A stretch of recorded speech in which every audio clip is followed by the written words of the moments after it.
Hi friends, ಬನ್ನಿ ಇವತ್ತು fish ಕಟ್ಟೋದು ಯಾವ ರೀತಿ ಸ್ಟಿಚಿಂಗ್ ಮಾಡೋದು ಅಂತ ನೋಡೋಣ. ಮೊದಲನೇದಾಗಿ ನಾವು ಇಲ್ಲಿ ಇನ್ನೌಟ್ ಮಾಡ್ಕೋಬೇಕಾಗುತ್ತೆ. ಒಂದು ಸೈಡು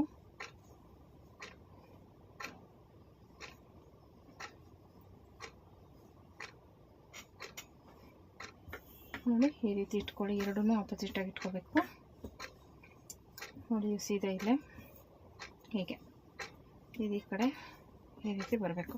ಇದು ಸೀದಾ ಇರಬೇಕು ಬ್ಲೌಸ್ ಪೀಸು. ಅದ್ರ ಮೇಲೆ ಲೈನಿಂಗ್ ಈ ರೀತಿ ಇಟ್ಕೋಬೇಕು. ಓಕೆನಾ. ಜೊತೆಗೆ ಇಲ್ಲಿ ಏನು ಮಾರ್ಕ್ ಇರುತ್ತೆ, ನ್ಯಾಚ್ ಹಾಕಿರ್ತೀವಲ್ಲ ಅದು ಮಾರ್ಕ್ ಮಾಡ್ಕೊಳ್ಳಿ.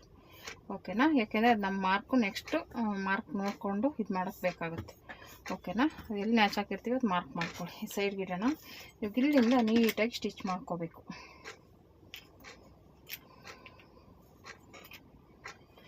ಈ ರೀತಿ ಇರುತ್ತೆ ಅಲ್ವಾ, ಈ ರೀತಿ ಇದು ಸೀದಾ ಇರಬೇಕು. ನಿಮಗೆ ಬ್ಲೌಸ್ ಪೀಸು ಸೀದಾ ಇರಬೇಕು. ನೋಡಿ ಈ ಥರ ಜೈಂಟ್ ಮಾಡ್ಕೊಂಡಿದ್ದೀನಿ, ಬಟ್ಟೆ ಕಡಿಮೆ ಇತ್ತು, ಈ ಥರ ಜೈಂಟ್ ಮಾಡ್ಕೋಬೇಕಾಗುತ್ತೆ. ಆಮೇಲೆ ಇದು ಸೀದಾ ಬರಬೇಕಲ್ಲ, ನಮಗೆ ಉಲ್ಟಾ ಪಲ್ಟಾ ಬಂದರೆ ಅದು ತೊಳಕ್ಕೆ ಚೆನ್ನಾಗಿರಲ್ಲ. ಇವಾಗ ಫ್ರಂಟ್ಗೆ ಹೆಂಗಾದರೂ ಅಡ್ಜಸ್ಟ್ ಮಾಡ್ಬೋದು, ಸ್ಲೀವ್ಸ್ಗೆ ನೇರನೇ ಬರಬೇಕು. ಹಂಗಾಗಿ ನಾವು ಈ ಡಿಸೈನ್ಗೋಸ್ಕರ ಜೈಂಟ್ ಮಾಡ್ಕೊಂಡಿದ್ದೀನಿ. ಆಮೇಲೆ ಫಿಶ್ ಕಟ್ ಅಂದರೆ 4 ಕಟ್ ಬಂದುಬಿಡುತ್ತೆ, ಅದಕ್ಕೋಸ್ಕರ ಬಟ್ಟೆ ಸ್ವಲ್ಪ ಜಾಸ್ತಿನೇ ಬೇಕು. ಅಂದರೆ ನಾವು ಹಿಂದೆ ಪೀಸ್ನ ಸ್ವಲ್ಪ ನೋಡಿ ಮಾಡಿ ಕಟ್ ಮಾಡಿದ್ರೆ ಇದಕ್ಕೆ ಅಡ್ಜಸ್ಟ್ ಆಗುತ್ತೆ. ಈ ಡಿಸೈನ್ ಇಲ್ಲ ಅಂದರೆ ಹೆಂಗಾದರೂ ಅಡ್ಜಸ್ಟ್ ಮಾಡ್ಬೋದು. ಡಿಸೈನ್ ಇರೋದ್ರಿಂದ ನಾವು ಸೀದಾನೇ ತೊಗೋಬೇಕು. ಓಕೆನಾ. ನೋಡಿ ಈ ಕಡೆನೂ ಹಾಗೆ ಜೈಂಟಿಂಗ್ ಬಂದಿದೆ. ಇದು ಹಂಗೇನೆ, ಈ ಹೂವು ಹೇಗಿದೆ ನೇರನೇ ಬರಬೇಕು, ಅದೊಂದು ನೆನ್ಪಿಟ್ಕೊಳ್ಳಿ. ಓಕೆನಾ. ಇವಾಗ ಈ ರೀತಿ ಇಟ್ಕೊಂಡು ಇವಾಗ ಇದು ಒಂದು ಸೈಡ್ಗೆ ಇಡೋಣ. ಇವಾಗ ಈ ಕಡೆಯಿಂದ ಈ ರೀತಿ ಸ್ಟಿಚ್ ಮಾಡಿ ಇನ್ನೌಟ್ ಮಾಡೋಣ. ಓಕೆನಾ. ನೀಟಾಗಿ ಇಟ್ಕೊಳ್ಳಿ. ಎಲ್ಲೂ ಆ ಕಡೆ ಈ ಕಡೆ ಜಂಪ್ ಆಗಬಾರ್ದು ಬಟ್ಟೆ. ಆ ಥರ ನಿಮ್ಗೆ ಅಷ್ಟು ಕನ್ಫ್ಯೂಸ್ ಆಗುತ್ತೆ ಅನ್ನೋದಾದರೆ ಒಂದೊಂದು ಪಿನ್ ಹಾಕ್ಕೋಬೋದು. ನಾನು ಹೇಳ್ತಾನೆ ಇರ್ತೀನಿ ವೀಡಿಯೋದಲ್ಲಿ, ನಿಮಗೆ ಬಟ್ಟೆ ಜಾರುತ್ತೆ ಅಂತ ಬಿಗಿನರ್ಸ್ಗೆ ಸ್ವಲ್ಪ ಆಗುತ್ತೆ. ಆ ಥರದವ್ರು ಈ ಥರ ಒಂದು ಪಿನ್ ಹಾಕ್ಕೊಂಬಿಡಿ, ಅವ್ರಿಗೆ ನಿಮ್ಗೆ ಬಟ್ಟೆ ಸರಿಯಲ್ಲ. ಓಕೆನಾ. ಈ ರೀತಿ ನೀಟಾಗಿ ಸ್ಟಿಚ್ ಮಾಡ್ಕೊಳ್ಳಿ. ಓಕೆನಾ. ಒಂದೇ ಸಮನಾಗಿ ಬರಬೇಕು ಸ್ಟಿಚ್ಚು, ಏರುಪೇರು ಆಗಬಾರ್ದು. ಒಂದೇ ಲೆವೆಲ್ಗೆ ಈ ರೀತಿ ಸ್ಟಿಚ್ ಮಾಡ್ಕೊಳ್ಳಿ. ಓಕೆನಾ. ಇವಾಗ ಇದು ರೆಡಿ ಆಯಿತು. ಇವಾಗ ಇದನ್ನು ಈ ರೀತಿ ಎಕ್ಸ್ಟ್ರಾ ಬಟ್ಟೆ ಕಟ್ ಮಾಡಿಬಿಡೋಣ.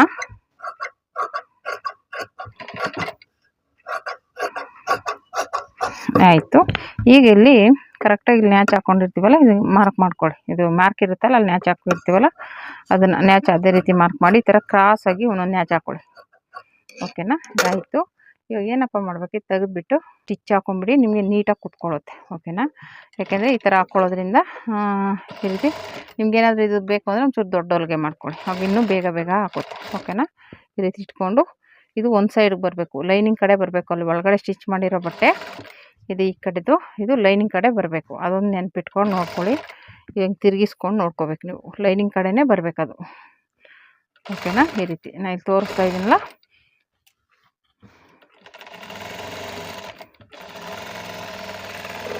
ಈ ರೀತಿ ರೆಡಿ ಆಯಿತು.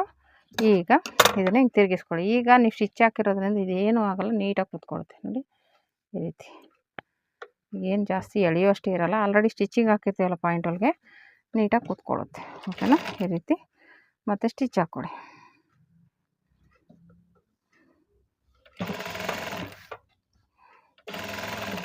ಸ್ಟಿಚ್ ಹಾಕಿದರೆ ನೋಡಿ ಅದೇ ನೀಟಾಗಿ ಬಳಕುತ್ತೆ, ನಾವೇನು ಎಳೆಯಬೇಕಾಗೆ ಅವಶ್ಯಕತೆಯೇ ಇಲ್ಲ. ಓಕೆನಾ.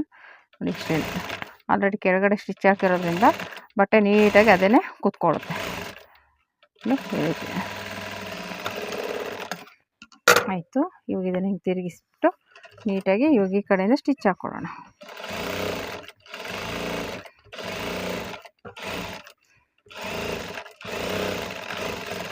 ಆಯಿತು.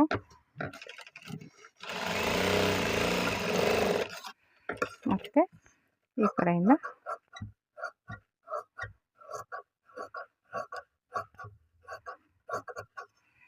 ಓಕೆ, ಇಲ್ಲಿ ನ್ಯಾಚ್ ಹಾಕಿರ್ತೀವಲ್ಲ ನ್ಯಾಚ್ ಹಾಕ್ಕೊಳ್ಳಿ. ಇಲ್ಲೂ ಅಷ್ಟೇ, ಇಲ್ಲಿ ನೀಟಾಗಿ ಹಾಕ್ಕೊಳ್ಳಿ. ನೋಡಿ ಒಂದು ಸೈಡ್ ರೆಡಿ ಆಯಿತು. ಓಕೆನಾ. ಈ ರೀತಿ ಬಂತು.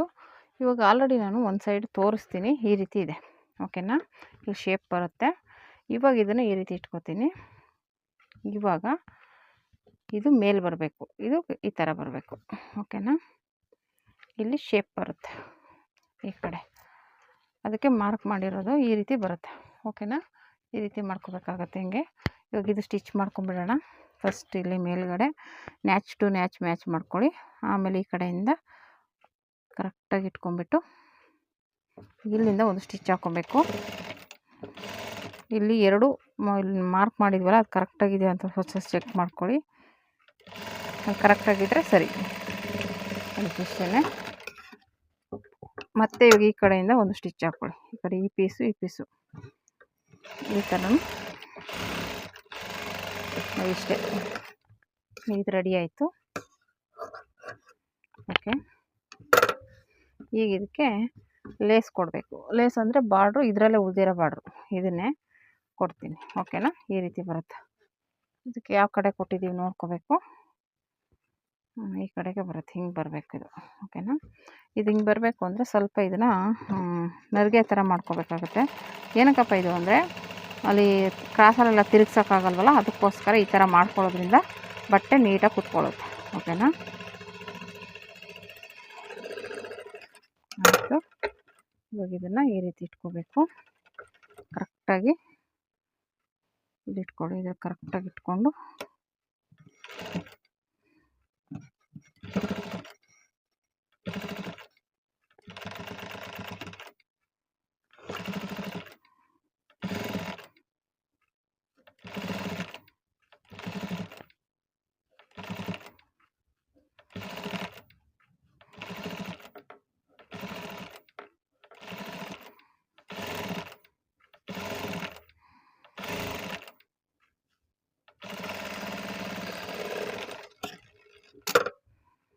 ಮತ್ತೆ ಈ ಕಡೆಯಿಂದ ಸ್ಟಿಚ್ ಮಾಡ್ಕೊಳ್ಳಿ. ಇಲ್ಲಿ ಸ್ವಲ್ಪ ಈ ರೀತಿ ಫ್ರಿಲ್ ಇಟ್ಕೊಳ್ಳಿ ಒಂದು. ಓಕೆನಾ, ಯಾಕೆಂದರೆ ಬಟ್ಟೆ ನೀಟಾಗಿ ಕೂತ್ಕೋಬೇಕಲ್ಲ, ಅದಕ್ಕೆ ಈ ರೀತಿ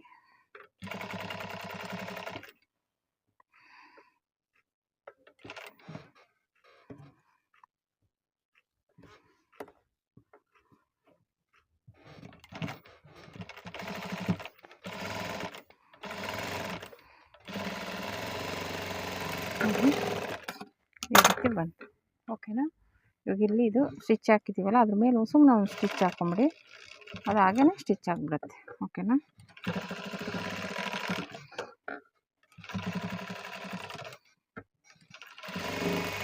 ಇಷ್ಟೇ. ಓಕೆನಾ,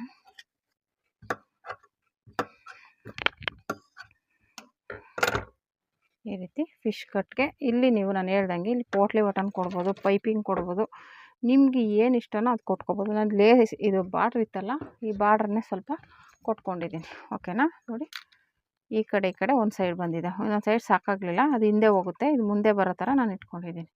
ಓಕೆನಾ, ಇದಕ್ಕೇನಾದರೂ ನೀವು ಬೇಕು ಅಂದರೆ ಇಲ್ಲಿ ಪೋಟ್ಲಿ ಬಟನ್ ಇಟ್ಕೋಬೋದು, ಇಲ್ಲ ಪೈಪಿಂಗ್ ಇಡ್ಬೋದು, ಇನ್ನೂ ಲೇಸ್ ಇಡ್ಬೋದು, ಇಲ್ಲ ದಾರ ಇಟ್ಬಿಟ್ಟು ಇದು ದಾರ ಒಳಗಡೆ ತೂರಿಸ್ತೀವಲ್ಲ ಆ ಥರ ಇಟ್ಕೋಬೋದು. ಆ ಥರ ತುಂಬ ಡಿಸೈನ್ಸ್ ಇದ್ದಾವೆ ಇದರಲ್ಲಿ ನಾನು ಬಾರ್ಡ್ರಲ್ಲೇ ಮಾಡಿರುವಂಥ ಡಿಸೈನ್ ಇದು. ಓಕೆನಾ, ನಿಮಗೆ ಬೇಕು ಅಂದರೆ ನೀವು ಲೇಸಲ್ಲೆಲ್ಲ ಇಟ್ಕೋಬೋದು. ಓಕೆನಾ, ಆ ರೀತಿ ಮಾಡ್ಕೋಬೋದು. ಈ ರೀತಿನೂ ಟ್ರೈ ಮಾಡಿ. ಇದು ಒಂದು ಫಿಶ್ ಕಟ್ ಡಿಸೈನ್. ಓಕೆನಾ, ಹಾಕ್ಕೊಂಡಾಗ ತುಂಬಾ ಚೆನ್ನಾಗಿರುತ್ತೆ. ತೋರಿಸ್ತೀನಿ, ಈ ರೀತಿ ಬರುತ್ತೆ. ಓಕೆನಾ, ಹಾಕ್ಕೊಂಡಾಗ ಹಿಂಗೆ ಕೂತ್ಕೊಳ್ಳುತ್ತೆ, ಕಾಣಿಸ್ತಿದೆಯಾ? ಈ ರೀತಿ ಬರುತ್ತೆ. ಇನ್ನೂ ಸ್ವಲ್ಪ ಮೇಲೆ ಹೋಗುತ್ತೆ ಈ ಥರ ಕೂತ್ಕೊಂಡು. ನಿಮ್ಗೆ ಇನ್ನೂ ಇದು ಕಟ್ಟು ಜಾಸ್ತಿ ಬೇಕು ಅಂದರೆ ಇನ್ನೂ 1.5 ಇಂಚು, ನಾನು 1 ಇಂಚ್ ಇಟ್ಟಿದ್ದೆ, 2 ಇಂಚ್ವರೆಗೂ ಇಟ್ಕೋಬೋದು ನೀವು. ಅವಾಗ ಇದೇನಾಗುತ್ತೆ, ಇನ್ನೂ ಸ್ವಲ್ಪ ಮೇಲೆ ಹೋಗುತ್ತೆ ಈ ಕಟ್ಟು, ಆವಾಗ ಇನ್ನೂ ಮೇಲೆ ಹೋಗುತ್ತೆ. ಓಕೆನಾ, ಈ ಕಟ್ಟು ಜಾಸ್ತಿ ಬೇಕು ಅಂದರೆ ನೀವು 2 ಇಂಚ್ಗೆ ಇಟ್ಕೊಂಡ್ರೆ ಹಿಂಗೆ ಮೇಲೆ ಬರುತ್ತೆ ಈ ಥರ. ನನಗೆ 1 ಇಂಚಿಗೆ ಸಾಕು ಅಂತ ಇಟ್ಟಿದ್ದೀನಿ, ನೀವು ಬೇಕಾದರೆ 2 ಇಂಚ್ವರೆಗೂ ಇಟ್ಕೋಬೋದು. ಓಕೆನಾ, ಈ ರೀತಿ ಫಿಶ್ ಕಟ್ನ ರೆಡಿ ಮಾಡಿದ್ದೀನಿ. ಓಕೆನಾ, ಈ ವಿಡಿಯೋ ಇಷ್ಟ ಆದರೆ ಲೈಕ್ ಮಾಡಿ, ಶೇರ್ ಮಾಡಿ, ಕಮೆಂಟ್ ಮಾಡಿ. ಓಕೆನಾ friends, thank you for watching.